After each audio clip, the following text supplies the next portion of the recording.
WLBT 3 on your side. Midday Mississippi starts now. Well, good afternoon. Happy Friday. Thanks for joining us, everybody. I'm Joy Redmond. Coming up on Midday Mississippi, we're talking about all things trending, from a massive pink diamond going up for auction to how to protect your smart home from potential hackers. Plus, Denise Cantrell is here to introduce you to hopefully the newest addition to your family, a sweetie named Sadie. And the director and cast of The Lion King Jr. is here in the studio showing off their wild side with us for a roaring good time. But first, here's a look at what's trending. Well, you've heard of the Audrey Hepburn movie Breakfast at Tiffany's, right?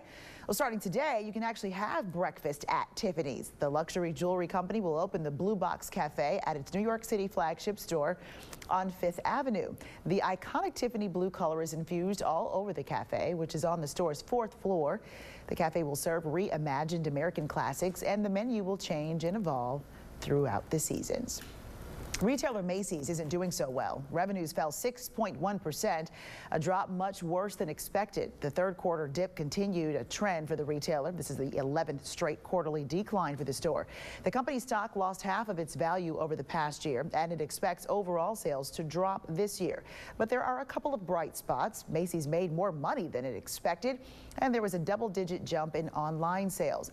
The store's bottom line is being hit by internet retailers as Americans shift from shopping malls and traditional stores and buying more online.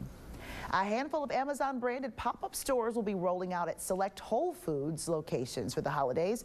Whole Foods says Amazon-staffed pop-ups will launch this month at select stores in Illinois, Michigan, Florida, California, and Colorado. Shoppers will be able to try Amazon devices before buying them and learn more about Amazon services. Whole Foods says more than 100 stores carry Amazon devices. All right, ladies, how much is your man willing to spend on you? Well, let him know the world's largest pink diamond is expected to fetch up to $30 million at auction. The Pink Raj, an intense pink diamond described by experts as the largest, is expected to sell for millions at an auction in Geneva. The stone, which is just over 37 carats, was displayed at the auction house Sotheby's in the Swiss city. The rough diamond was mined in 2015 and is being auctioned off by an anonymous owner. Previous sales for smaller pink diamonds earned more than $1 million per carat. A 24.78 carat intense pink diamond sold for more than $46 million in 2010. Some ladies shredded their stuff at a flashy fashion show at Columbia's famous Underground Salt Cathedral. The annual event kicked off this year 590 feet below ground amid dazzling hand-carved caverns just outside Colombia's capital city. Participating designers included Rui Lopez from Cabo Verde and other local designers with African origins. Previous shows have appeared in the U.S., Spain, South Africa, and other countries. This year's Africa Fashion Week also seeks to raise awareness about cancer by sharing stories of women who beat the disease. It was Colonel Mustard in the library with a candlestick. If you remember this scenario, then you're obviously played Clue before. The famous Whodunit board game is one of 3 toys added to the National Toy Hall of Fame. The other 2 toys are the paper airplane and wiffle ball. The playthings beat out other nominees like My Little Pony, Matchbox Cars, and the Magic 8 Ball. Now, the 2017 class had one thing in common. I like to think of it as the DIY group of toys. They all require sort of a do-it-yourself ethos. Certainly Paper Airplane requires you to fold it yourself. There aren't rules, there aren't specifications. Other notable toys already in the National Hall of Fame include Barbie, the hula hoop, Rubik's Cube, Slinky, Play-Doh, and of course, Mr. Potato Head. Apple's iPhone 7 isn't the latest model, but it's a big seller. New data from research firm Canalys suggests the iPhone 7 was the world's best-selling smartphone from July to September. The firm says Apple shipped 13 million devices during that time. The iPhone 8 and 8 Plus launched in late September. Canalys says Apple shipped 11 million of those devices. Well, smart home devices are a hot item this holiday season. Almost any appliance these days can be connected to the internet, but researchers say hackers can use those devices to spy on you. So what can you do to stay secure? Liz McLaughlin explains. I can help you do lots of things. A smart home can make life's little chores easier. Alexa, knock knock. Even provide entertainment. Fix the doorbell. But it could also be a doorway for hackers. We're actually seeing attackers on average trying to break into home networks 5 times a day. Hackers can use a vulnerability or bug in the software to get access to your home network.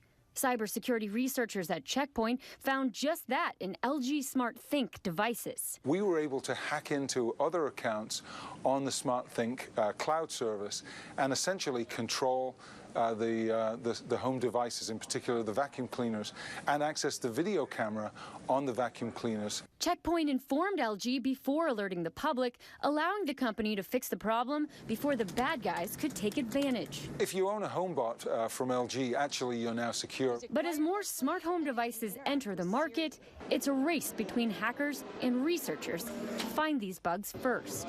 With any device, make sure to install updates as soon as they become available. Often they include patches for any vulnerabilities. If you have a new smart home device on your wish list this year, we've seen that once a device is put onto the network, somebody within 2 minutes tries to attack it. Make sure you change the default password as soon as you set it up, because Santa should be the only one who sees you when you're sleeping. Liz McLaughlin, NBC News. It's also a good idea to turn off any features that you're not using. Your home router is like a doorway to your network, so getting a secure router like the Norton Core can help protect your devices from hackers. Let's turn to the weather now. Meteorologist Patrick Ellis is joining us now. And so this is like that layer weather, right? Because I came to work this morning at 4 something with a scarf on, and I stepped out for lunch. It's hot. Hot, warmer. Warmer. Ain't hot. Ain't hot. It's warmer. It's warmer. You know, definitely a layers type of situation. And tomorrow morning will probably be the same situation, upper 30s and low 40s when we get started tomorrow. We'll be back in the low 70s as we head through the afternoon hours. Take a live look from our Alpha Insurance Skycam. Great candidate for an outdoor lunch this afternoon. We're at 66 in Jackson, 64 right now in Vicksburg, and 63 the current number in Crystal Springs. We're on our way up into the upper 60s today, low 70s on our way as we head towards your Saturday. We'll take a look at your 7-day forecast coming up in a couple of minutes, but after the break, talking to Denise Cantrell and our pet star of the week, Sadie. Are you looking for a sweet fur baby to complete your forever home? Denise Cantrell from Cara is here to tell us all about the new addition, but possible new addition to your home.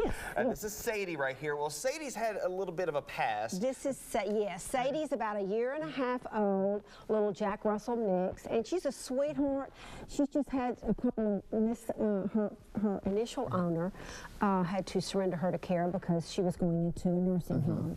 So we wanted to get her back into another home, and one of our adopters came and got her, and their dog just didn't accept her and kept jumping on her, so they just felt like, as much as they hated it, she needed to go to another home that she would be safer from their dog. So we've got her back now, and we're looking for, hopefully this time, that forever home for this baby. And let it be known, it wasn't Sadie, it was the other, it was the other families.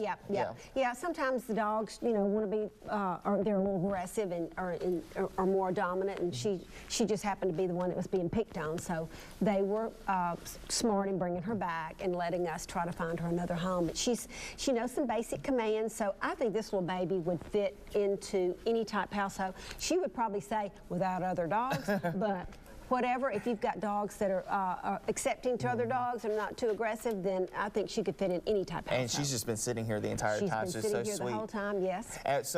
You know, it's time of the year. We're coming up to the holiday season. You know, pets are a big thing for some people, but not necessarily the best idea. Yes. Yeah, think about this first. Yeah, I know. Pets are definitely not something to surprise someone with. Now, we don't adopt out to people that are saying, oh, we're going to get a gift for someone else, because we want to adopt straight to the new owner, so we know their history of pet ownership and everything. But you know, sometimes parents will want to adopt their children, but it just and that's not bad, because you know, then they're going to help take care of that dog. So we'll probably have some of those if we have puppies. You know, you just never know at the shelter when you'll have litters of puppies if people want them. But we've got all kinds of adult dogs. So if someone wants to come out and bring their children just to see which dog they like, you know, we've got a get acquainted room. So, and dogs like Sadie right here would be great. And you got a couple of adoption events coming up as well. We do have a couple of events. The first one is tomorrow. We've got an event at St. Paul's Catholic Church. It's the St. Paul's Catholic Church Festival, and we're just going to have some dogs out there from between 11 and 2, and that's located in Flowood off Highway 25. That's a little past Northwest Rankin and all that, just past there. Okay. They invited us to come out and bring some dogs, so we'll get some out tomorrow and let them get some exercise and hopefully get home. And the shelter needs are right there on the screen, and of course, if you want to adopt Sadie or any of the pets, head over to Kara off Flagchapel Road, right? Right, exactly. All right. Thanks, Denise, for bringing Sadie in. We'll be right back with a look at your weekend forecast after the break. This is WLBT First Alert Weather. Great weather day across central Mississippi, lots of sunshine, and tonight looking pretty nice for our game of the week. South Panola taking the drive down I-55 all the way down to Madison Central as we head into the playoffs.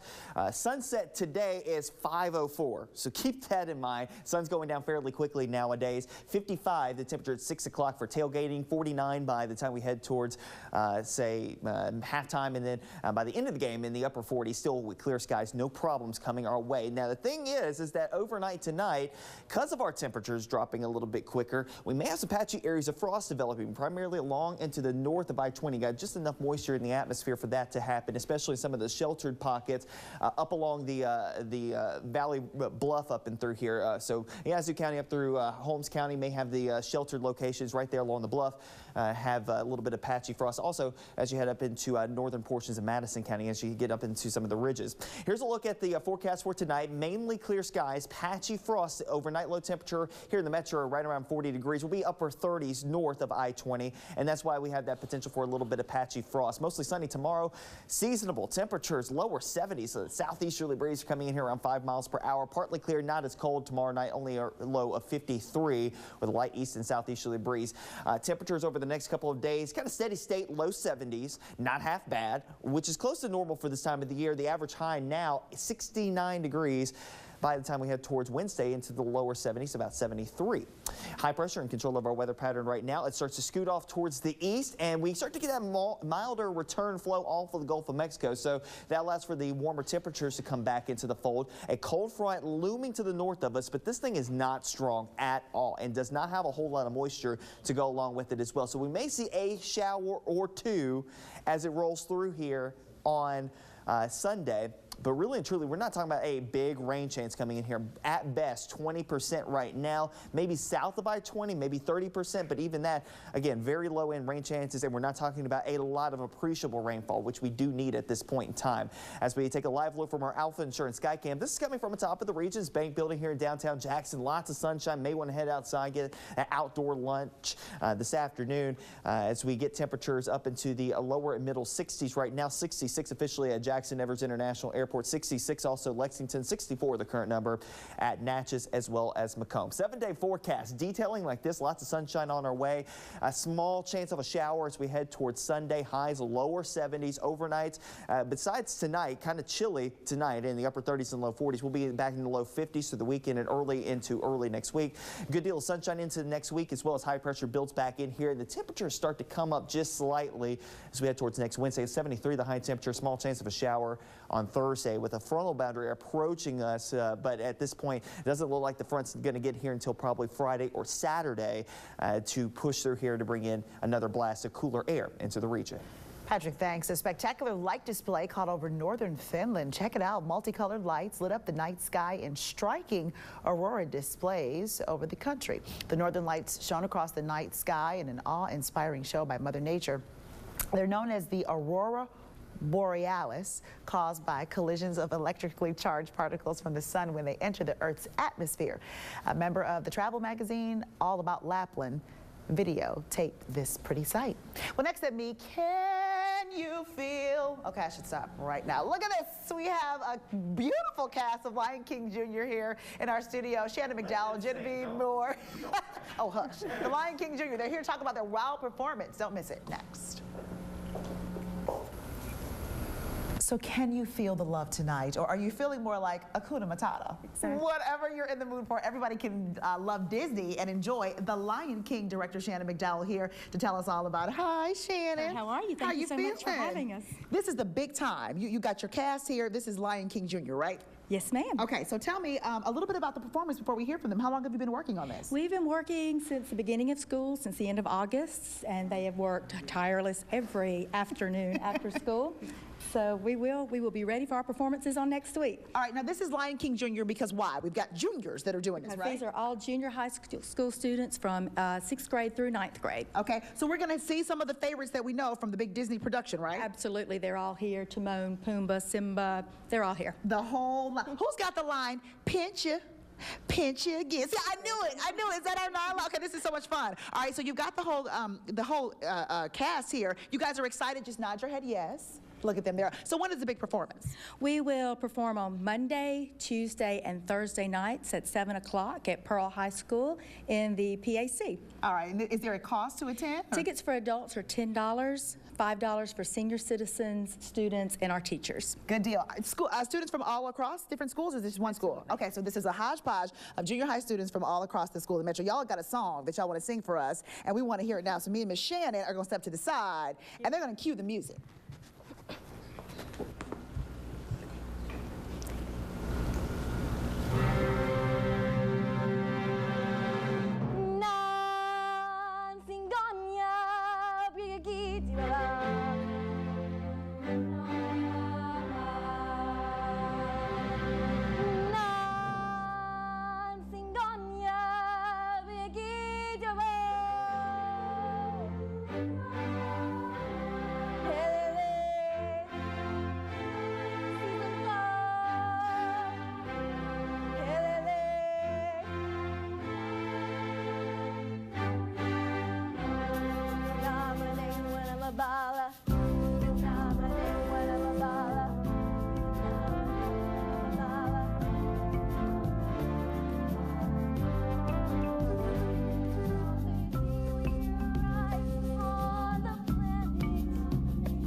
Murder on the Orient Express is one of the most famous mystery novels of the 20th century. The Orient Express was an actual train that catered to Europe's elite, and the book's author, Agatha Christie, wrote the line several times before publishing. The story became an Oscar-winning film in 1974, and now a new generation of stars will ride the rails again. Here's Raphael Seth with the box office preview.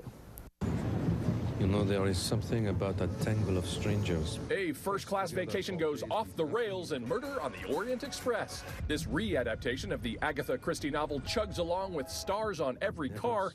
Leading the ensemble is Kenneth Branagh as Hercule Poirot, a detective regarded as the world's best, and he'll need to get on board with deductive reasoning to find out who killed a fellow passenger.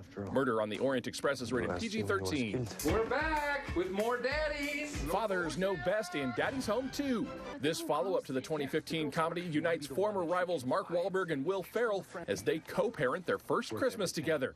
But the arrival of their dads, played by Mel Gibson and John Lithgow, turns the holiday into a chaotic father Christmas. Daddy's Home 2 is rated PG-13. It seems to me the police department is too busy eating Krispy Kremes. Frances McDormand sends a message in 3 billboards outside Ebbing, Missouri. She's a mother distraught over the unsolved murder of her daughter, so she commissions giant signs to question Police Chief Woody Harrelson, a PR move that lights a fire under the whole town. 3 billboards is rated R. That's the box office preview. Raphael Seth, NBC News. All right, Patrick joining us now with the weekend forecast. How we looking? Looking good. A small chance of a shower on Sunday, but really and truly, I mean, okay. Okay. All right. You know, I think we could get past that. Sure. We do need some rainfall, though, to be honest with you. We're still underneath in some spots a moderate drought, so it wouldn't hurt to see some appreciable rainfall, but just not in the cards at this point. Lots of sunshine coming our way today, tomorrow. A few clouds for your veteran state, but still nice. Temperatures upper 60s, low 70s. Tonight, patchy areas of frost north of I-20, not not completely out of the question, so if you have any tender vegetation, you may want to bring that inside. Again, small chance of shower on Sunday, back into the low mid-70s as we head towards next week. And bring a jacket for Friday Night Lights. Yes. Right. Okay, sounds good. Thanks, Pete. Thanks you for joining us here on Midday Mississippi. Have a fantastic weekend, and thank you to all of our veterans out there who serve our country.